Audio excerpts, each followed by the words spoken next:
When large jobs require moving massive amounts of snow, get the work done quickly and efficiently with the Western Pile Driver and all-new Pile Driver XL pusher plows, both featuring Trace Edge technology.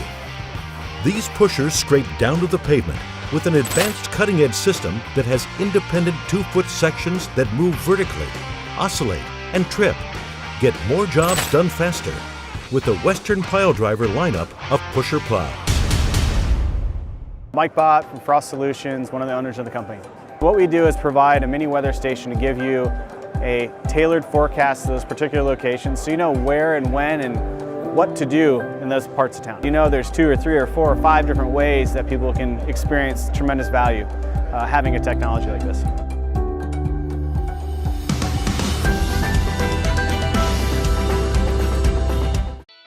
Welcome to the Entrepreneurial Journey with your host, Dave Westcott. The Entrepreneurial Journey is a weekly podcast that streams live every Tuesday at 9:15 a.m. Pacific on Dave's YouTube channel and LinkedIn profile. Now here's Dave with this week's episode. Good morning and welcome to the Entrepreneurial Journey. I'm your host, Dave Westcott, and I have with me this morning special guest, Don Zerby, founder and president of EcoLawn. To make sure we've got it correct, it's not EcoLawn, it's EcoLawn. That's right, Dave. Hi, how are you? I'm doing outstanding. How are you today? I'm good. Thanks so much for having me. What a privilege. Yeah, I'm super glad that you're on the show today. I see behind you you've got the lawn and landscape best places. That's an award that you won, huh? It is. We were surprised to learn that we are in the top 25 green industry companies to work for in 2025. That's quite an honor because there's a lot of green industry companies. You know, there's 675,000 companies in the U.S. that provide landscaping, maintenance, or construction services. 675,000? That's how many are currently registered in business. I did not know that. That's huge. Is that not crazy? Just in Washington, where I'm hanging out, there's 15,000 landscapers currently registered with a business license, and there's 2,700 that are a part of the Better Business Bureau.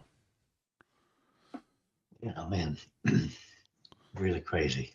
To get to 25 in the top 25 is such a huge accomplishment. Yeah, it was. I've had a lot of great teachers that have helped me over the years to, recognize what to do and what not to do, and we're really appreciative of them. Building a great culture is one of the toughest things, especially I think in the blue collar industry, right? It's so tough.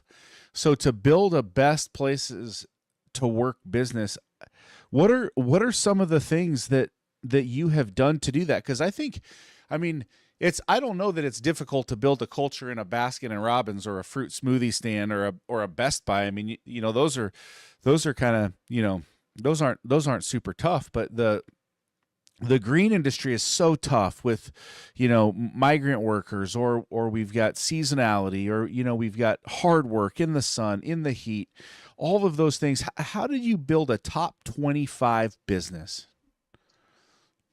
It really is part of a bigger process where we analyzed what we're good at doing, what our ideal clients want from us, and then specifically how we do it.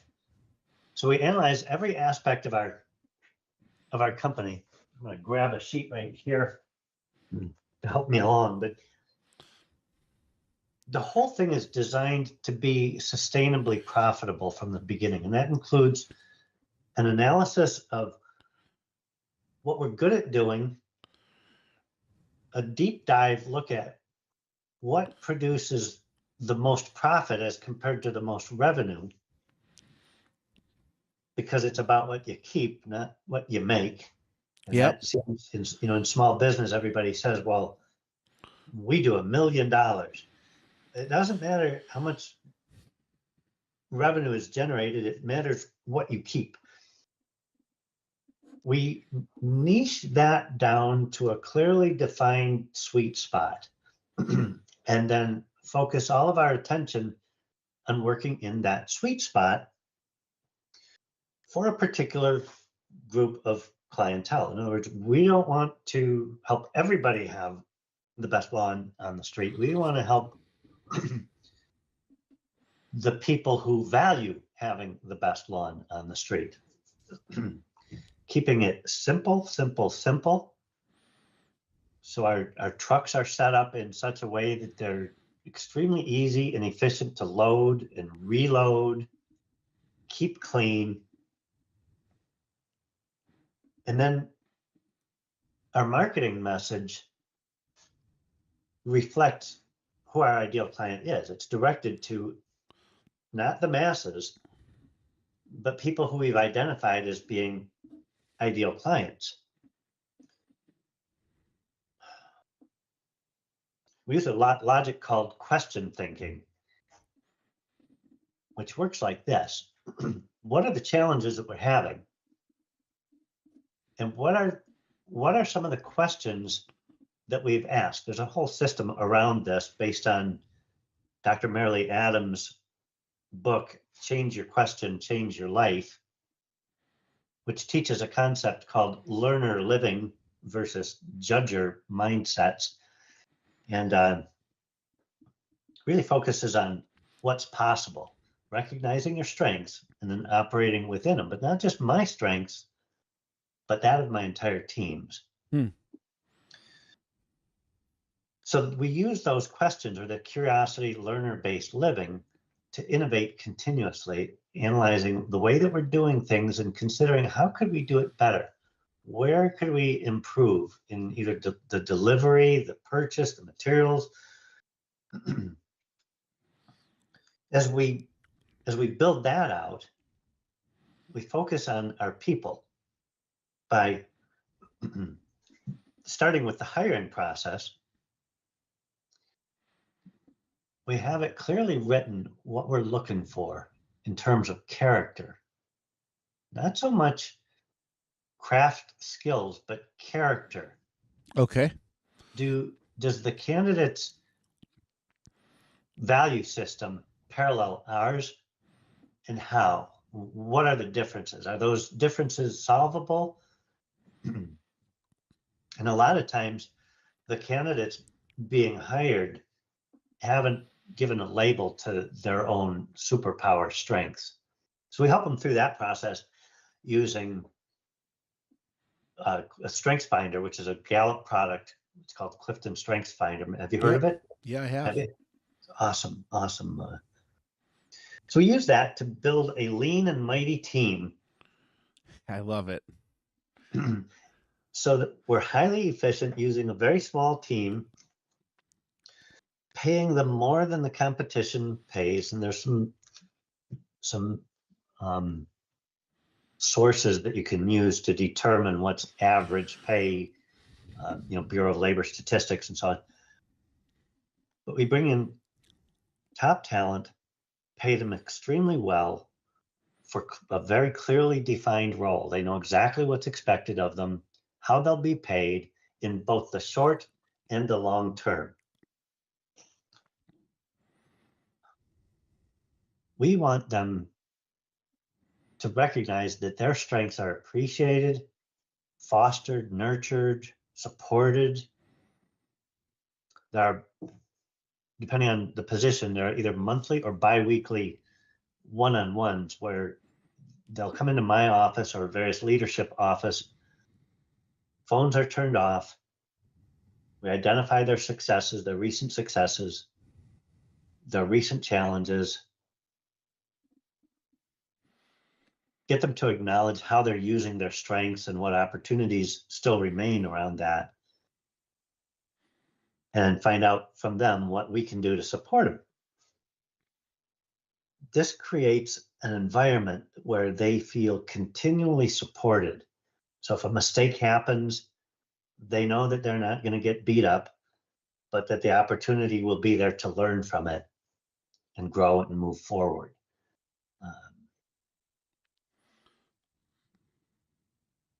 we spend a lot of time recognizing vulnerabilities because, everybody has their strengths.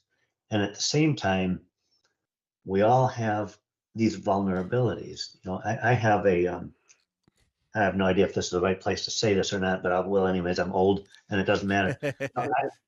I have an 8th grade education, and yet I have a multi-million-dollar business with lots of employees. There's lots of dollars in, lots of moving parts to my business, and have been doing it for a long time.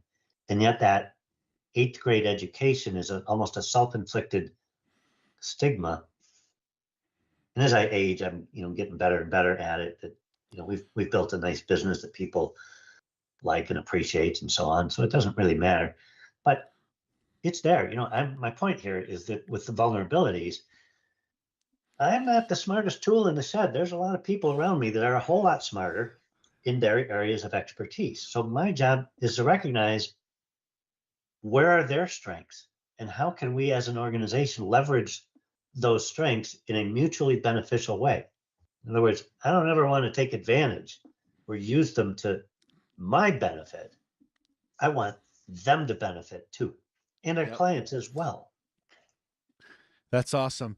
Well, you may have an 8th grade education, but you got a PhD in business, and that's all that really matters.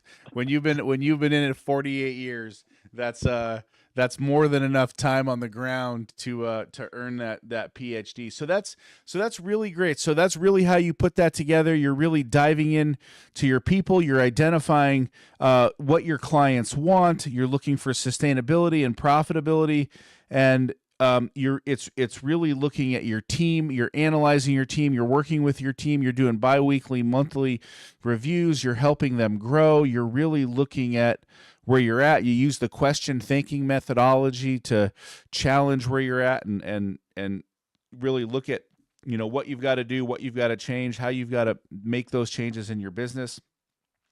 And you're making it easy for the team, how to easily load their trucks, how to easily keep them clean, how to get them on the road. That's awesome. I love all of what you put together, and I can tell that's really helped make you successful. As you look at it, what is that? I'm just interested. What is that core service that you provide to those clients? Is it landscaping maintenance? Is it landscaping construction? What is that kind of niche that you've broken it down to that you do better than anybody else? So we help people have grass so soft they'll want to wiggle their toes in it, and what that means is we've developed a hybrid organic program. That's a tactful way of saying we use lots of chicken poop to treat people's lawns with. And what happens is that poultry manure makes a lawn's root system really, really deep. And a deep root system becomes the foundation for a very healthy lawn.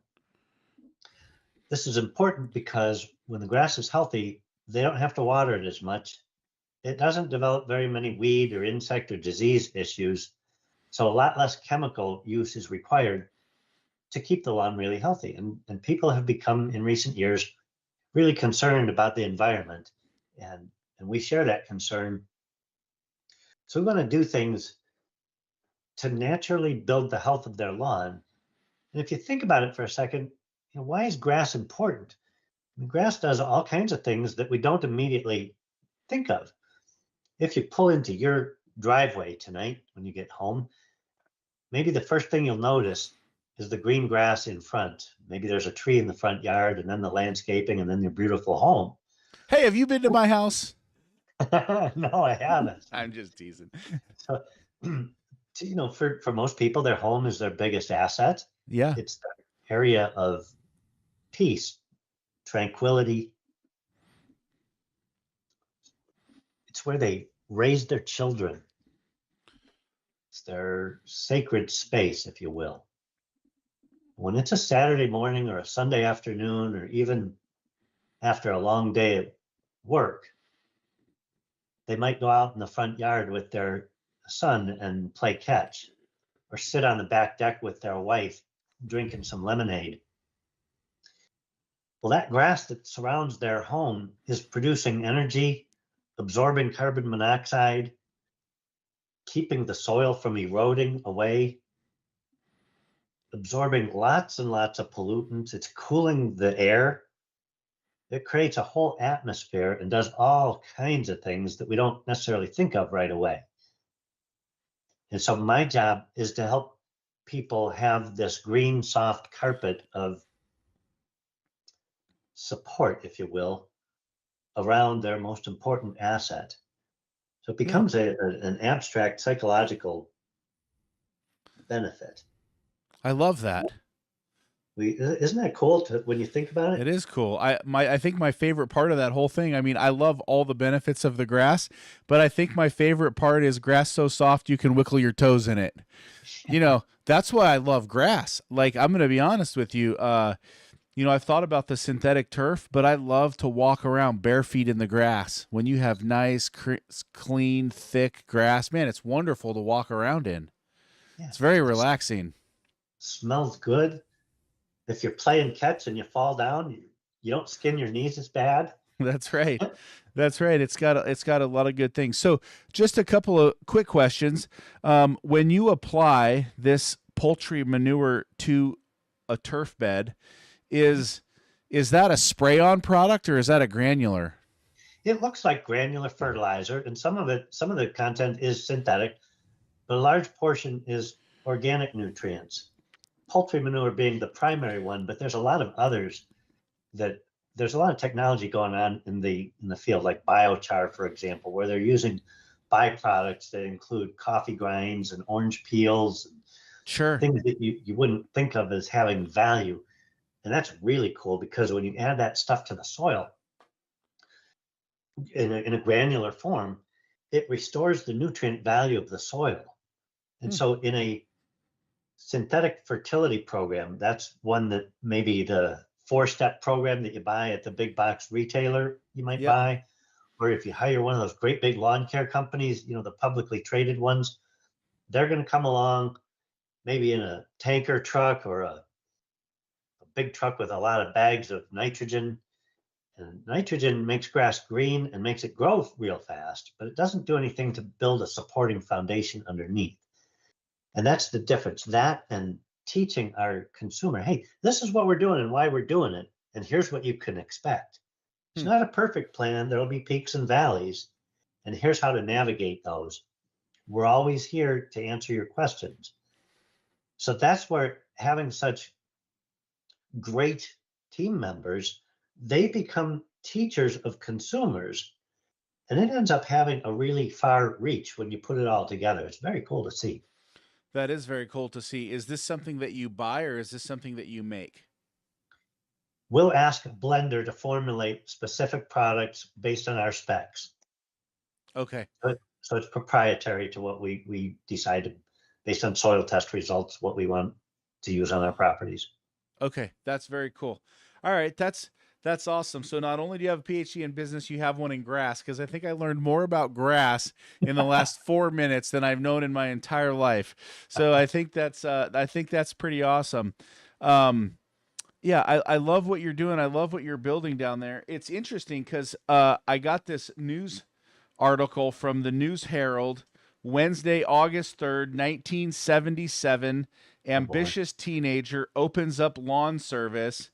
And it says 5 or 6 days a week, 14-year-old Don Zerby gives you your address, is wheeling his bicycle along the side streets in his neighborhood, going from house to house like a mailman on his appointed rounds. And he hauls his lawnmower, and it's got a great picture of you on a bike, and you've got your lawnmower right in the back, and you're out there doing your deal. You're out there building a business, and you were an entrepreneur at just a very, very young age. Very impressive. I got to ask, why did you start a business at 14? So, you know, my mom was a bus driver, and of course she never told me this, but I'm pretty sure that the church brought along the Christmas presents, and I knew that she was having trouble paying the electric bill. Previous to the lawnmower thing, I had a paper route, and I learned that cutting grass generated more income than delivering newspapers. So I got her to use her credit card to buy a lawnmower, and I had to pay every cent of it back with interest. But then I went around to, I mean, my transportation was a 10-speed bike, and that trailer was heavy. So I think my market area was about a 1-mile radius of my house there.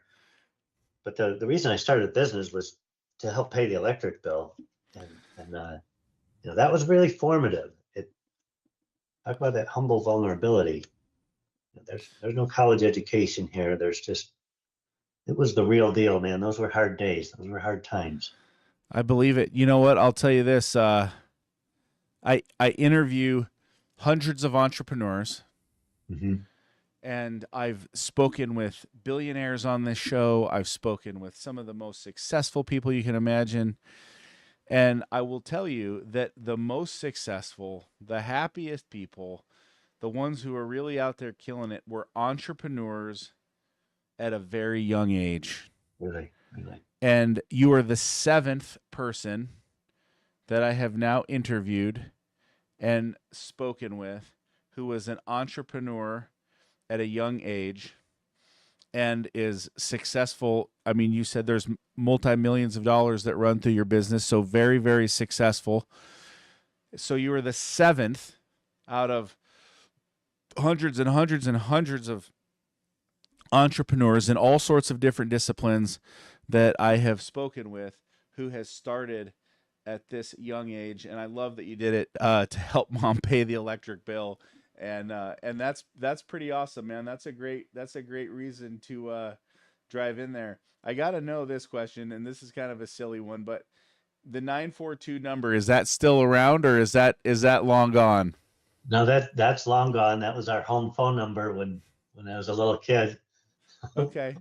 I just, I always wonder that because, at the place that I grew up in, my parents just got rid of our home phone number maybe 2 years ago. I was so disappointed. I said, "Why did you do that? We should have kept that," But it's a number I can still say it. I still remember it as just a little guy. But yeah, that's very cool. So you put this business together. You're out there mowing lawns. I got to know, in 1977, what was the cost to mow a lawn? Oh boy. My goodness. I guess I don't remember. I'll bet you it wasn't more than $5 or something like that. It was, Right, nothing. $5. That's awesome. So I want to say that, when I was a kid, growing up in the 80s, I would go door to door and mow lawns, and I would use my dad's lawnmower. And I'll never forget it. We had this neighbor that lived right next to us, and he was a big guy, and he never mowed his lawn, and his grass was probably a foot tall. And, I was thinking to myself, all right, how much am I going to charge this guy to mow his lawn? And I told him $5. And it took me 3 days to cut that lawn, man. It was so tall, I had to cut it over and over again. I mean, I could barely push the mower through it. But I earned every bit of that $5, and at the end, he gave me $5, no tip, and I probably put 20 hours into that lawn, man. Because I was probably under 10 years old. I was probably 9 or 10 or something like that. But no tip or nothing, and I didn't cut grass for a while after that. I'm going to be honest with you. I took a little break, from mowing the lawn. But what a successful journey you've had. I love that you started the business. So from this picture here, where you started building this business with a lawnmower and a trailer and a bike, and you didn't school after the 8th grade. From this moment forward, were you always in business, landscaping, snow removal, that sort of? Were you always in business from this day forward? Every day. I never worked a day for anybody else ever since then. In fact, whatever the date is on that newspaper article, that's the date that we use as our business start date. The incorporated dates are a little bit different than that, because I didn't know what incorporated meant when I was 13 years old.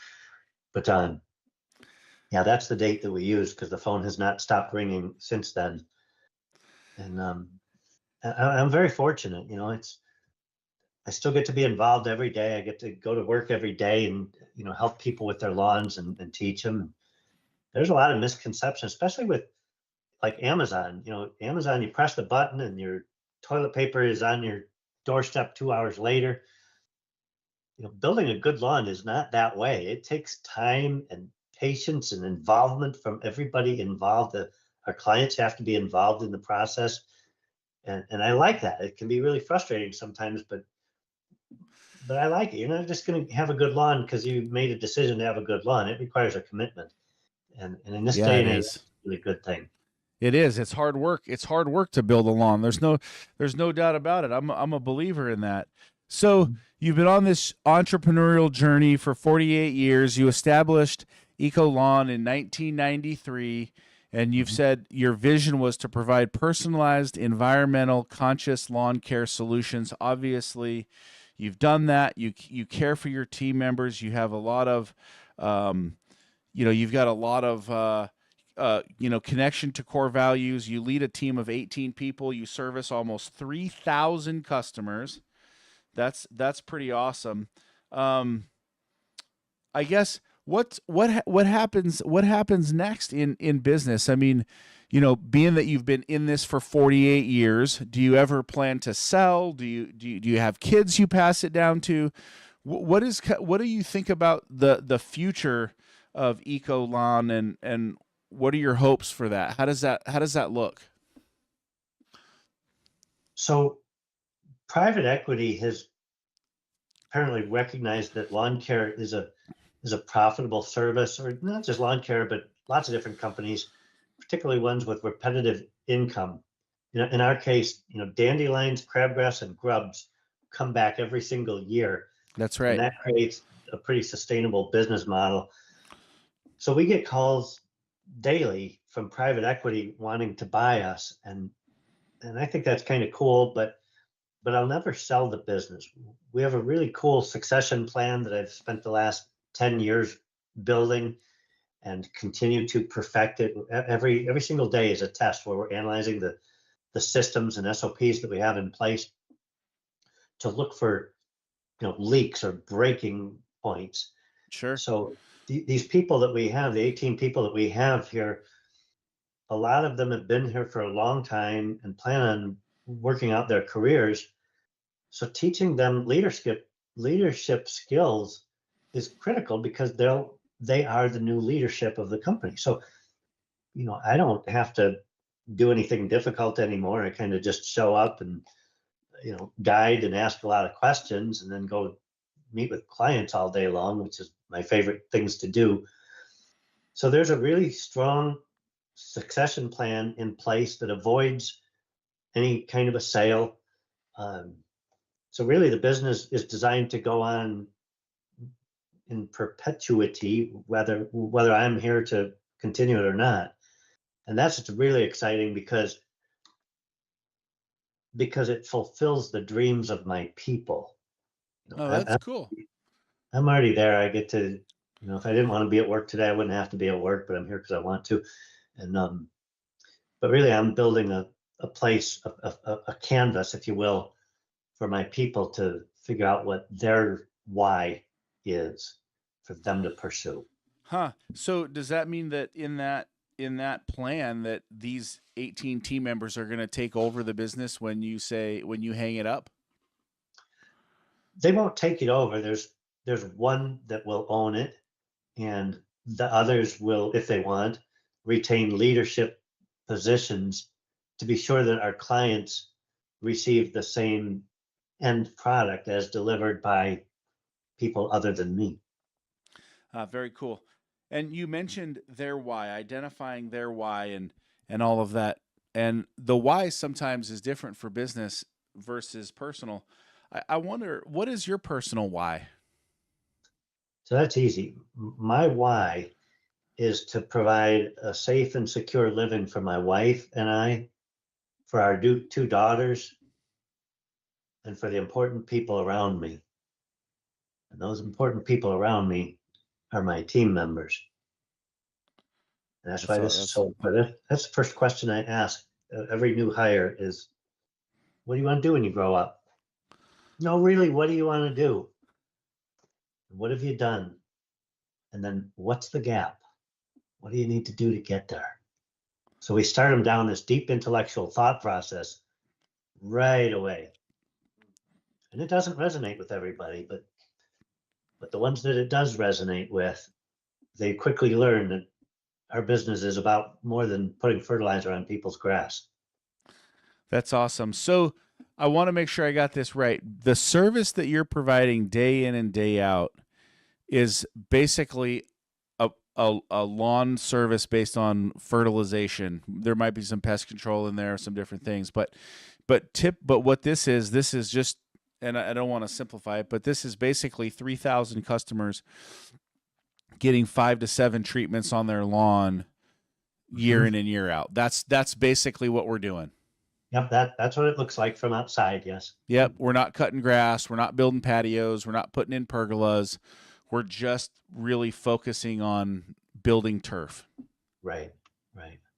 That's So- awesome. And now I noticed in the article back from 1977 that you had incorporated a snowblower into your business to make sure those sidewalks and driveways were clean. Is snow still a part of your business today, or is that not? No. There's a saying that somebody taught me, just because you can do it doesn't mean you should do it.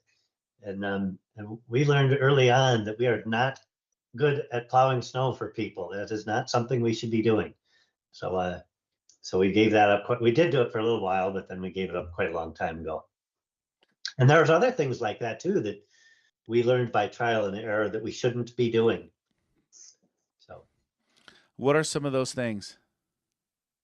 we used to bring people's lawnmowers into our facility in the wintertime and perform like an annual maintenance on them. And we ended up having to buy hundreds of air filters and spark plugs for lawnmowers. And I think at one point we had 200 or 300 lawnmowers in my shop, and it was not the thing for us to do.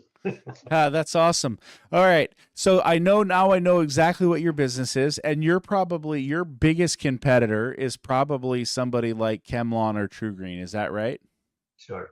Well, they're actually a really great lead source because their culture is quite different, and it doesn't take long for the consumer to figure that out and recognize the difference. So a lot of times we'll hear, we had one of those great big lawn care companies, and they just didn't treat us the way that we wanted to be treated. And we've seen what you've done, or spoke with our neighbor or a friend or relative, and we really like the way that you run your business. And so could you come and help us?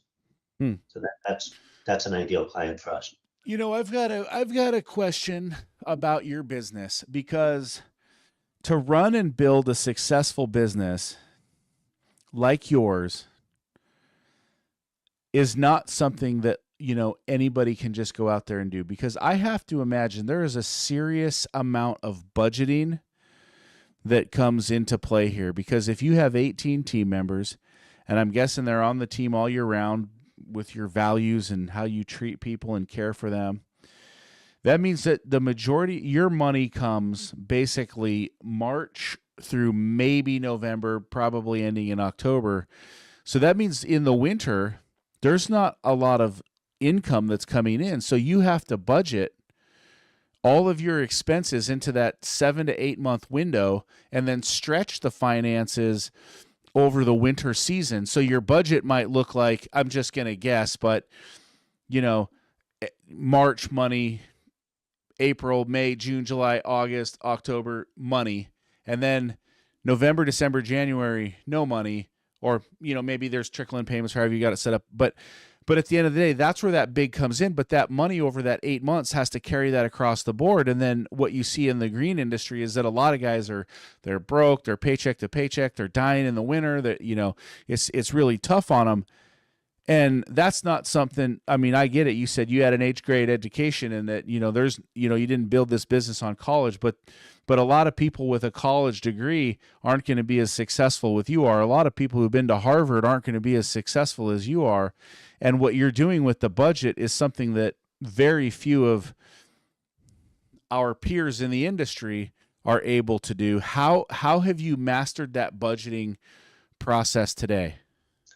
That's a great question. It was a huge pain point because not only does the scenario play out the way that you just said, but adding to it, approximately a third of our customers prepay us in November for the following year's service. So in November, we've got this big pile of money that's supposed to last, at least to some extent, throughout the following year. And a huge problem for me was, man, how do I build this budget? It's such a simple, a simple business to run. You put fertilizer into a spreader and then you push the spreader, right? And then the people pay you. But when I mentioned having the teachers, and I will gladly name them, it started with, there's been several over the years, but Mike Michalowicz is the author of a book called Profit First and several others, one of which is called Pumpkin Plan. The combination of these two logics, Profit First takes GAAP accounting and turns it upside down. The GAAP accounting is generally accepted accounting principles, which takes income less expenses equals profit. Using Profit First methodology, you take income less profit equal expenses. And those expenses, depending on the size and the nature of the craft, need to conform to what are called TAPs, or target allocation percentages. And so you end up building this system starting with target allocation percentages, using current allocation percentages, focusing on pumpkin plan style clients. And pumpkin plan is an analogy where a farmer goes to the state fair and he's grown the prize winning pumpkin. The analogy is, what did he do to grow that prize winning pumpkin? And how can we determine who our ideal clients, the prize winning pumpkins, are and aren't, and then spend the majority of our time working for ideal pumpkins, or the giant pumpkins. So Mike Michalowicz teaches that concept in a book called Profit First and Pumpkin Plan and a few others. And there are people, in addition, my accounting firm, Core Growth Strategies, run by Christine Era, grabbed me by the hand and squeezed it because I asked her to. And I said, Christine, I need accountability style help implementing Profit First and Pumpkin Plan in my business. And because I'm a small entrepreneur, I wear a lot of hats in the business, as we all do. Well, I needed some teachers that I could really count on. So Christine and her partner Steve Biscay created a school called Green Profit Academy, whose clients are guys like me. They're educated in the craft, but not necessarily on the business side of things, who in the meantime had grown these companies with employees and families and responsibilities that didn't immediately show up. The typical green industry company starts out successful because he knows the craft, and then quickly learns that he's got to be good at payroll and accounting and marketing and equipment maintenance and what kind of truck and tractor to buy and all these other things, what the fertilizer ratios are, which product will kill which weed, and all these overwhelming number of responsibilities. So Profit First and Pumpkin Plan, as taught by Christine Era and Steve Biscay of Green Profit Academy, has been instrumental in teaching us how to do that budgeting that you mentioned when there were so many facets of it that I just couldn't comprehend. So between their teaching and my people, my office manager is a brilliant numbers guy, and when you take his ability to logic his way through numbers and plan long term, that's how in February I don't have to worry about payroll or the electric bill or the truck payments getting paid. At about 40 years in, my office manager at the time called me and said, well, we have this much money in the account, payroll is due, and it's this much money. And there was not much of a spread. So I called my consultant at the time and I said, man, at 40 years in, I ought to be able to sleep at night without worry about cash flow. Where can I turn? And he didn't have an answer. And so I kept looking and kept looking and kept looking. And that's when Profit First showed up. And so when I say that I've got a series of teachers that have helped me, a critical component here is to recognize the things that we're really strong at doing, but equally important is to recognize the areas where we need help and then go find people with those strengths, develop an ability to trust the right people, and my goodness, get out of their way. So you touched on quite a few things. Adam Linneman, do you know him? I've never met him, but I know of him, yes. You know the name. Mm-hmm. So he is a Profit First consultant, Mm-hmm. and he built a business based on the same principles that Mike teaches in his books. And, he's got, that's his business, right? Profit First. So he was just on the show 2 weeks ago or 3 weeks ago, something like that. And he was sharing about Profit First. I've been familiar with Profit First for a very, very long time.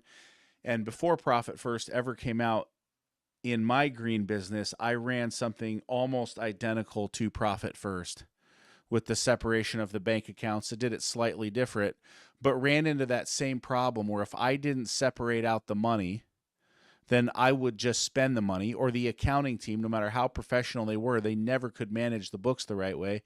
And so I broke that cash out very similar into bank accounts, how they have you do it at Profit First. So I love that you did that. This brings up a couple of comments and questions that I want to kind of talk through with you. One, interestingly enough, there's some statistics out there that say only 1% of all businesses will ever make it to 25 years. So you're in a 1% club. 99% are dead, sold, gone, whatever. 75% of all businesses are gone at 15 years. Now, there's this really interesting statistic, and I think it's one of the most interesting statistics that I've ever seen. If your business lasts 25 years, the next metric shown is businesses that have been in business for 100% for 100 years are 0.5%. Wow. And so that means that of the businesses that have made it 25 years, 50% of those make it to 100 years. So there's something about what you learn and about what you build and about what you put together that says, if you've made it 25 years, this is a business that can go on in life forever, right? I mean, basically, like, it can last a very long time. And so that's really, really interesting. But so I wanted to share that with you and just congratulate you on that. What do you think about that? How does that make you feel? That's a pretty cool thing, huh? It really is. It really is. I'm really grateful. I imagine that maybe I've played some small part in influencing that. Maybe that's me being humble. I don't know. Maybe I'm determined, passionate, glutton for punishment. Enjoy the pain of hitting my head against a brick wall thousands of times. Don, all those things are true. Yeah. And at the same time, these people around me, I mean, there's got to be a dozen or more people that have really been instrumental. I mean, Mike McAllowitz got in my face. We were at a retreat, a Sabrina Starling Tap the Potential, one of my other great teachers retreat. And Mike McAllowitz got this far from me, and he did not mince any words about what he thought that I should be doing with these deep roots and toe wiggling soft grass. I'm pretty sure there was saliva splattered on me and stuff like that. That has a lot of impact. There was another consultant that was not afraid to get in my face and say, man, you need to do this. These are unorthodox teaching styles, but they're the ones that you remember. Yep. They're the ones that have the impact. So I'm pretty fortunate.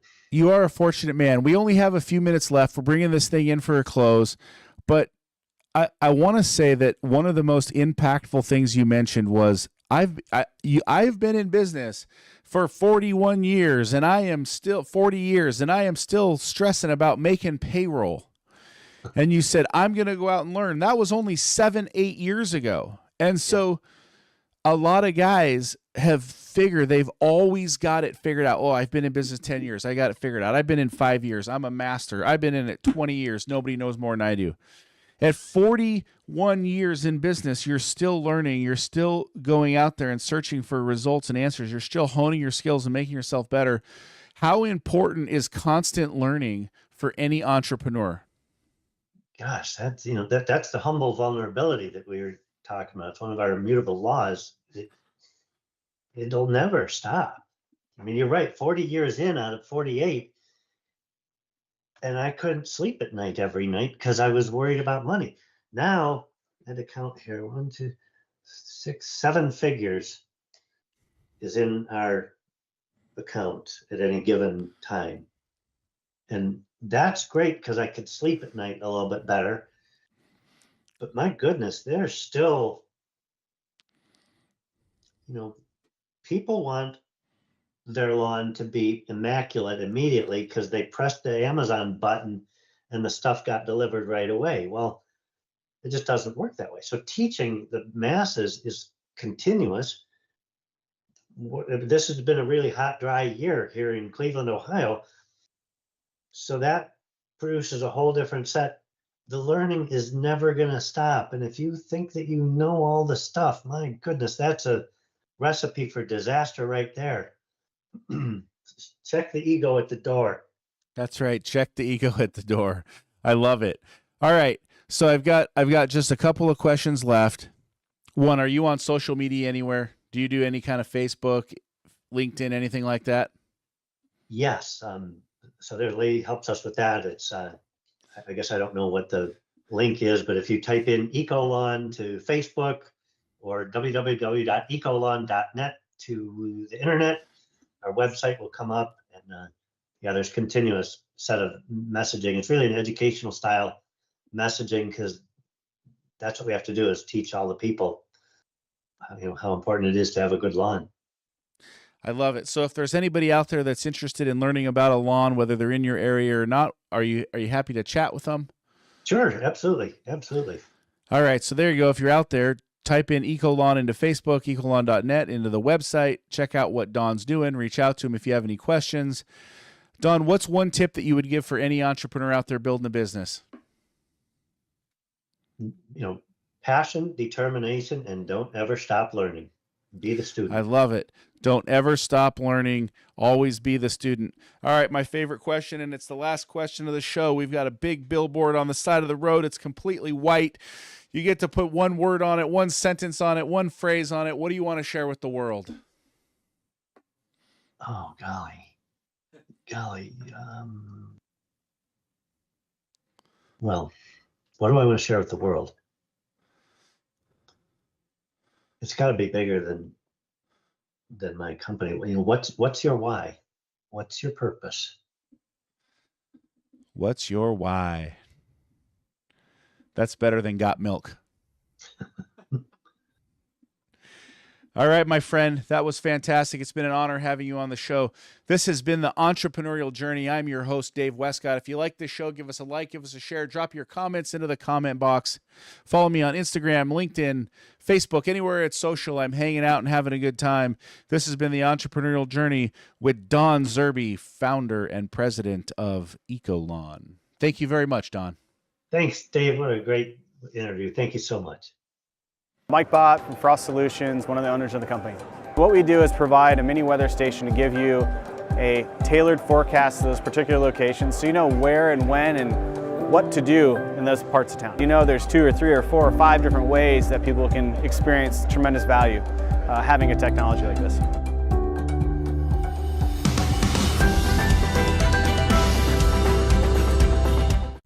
Introducing the all-new Western Enforcer V-Plow.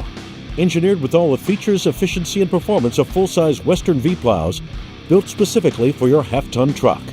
For more information, visit westernplows.com.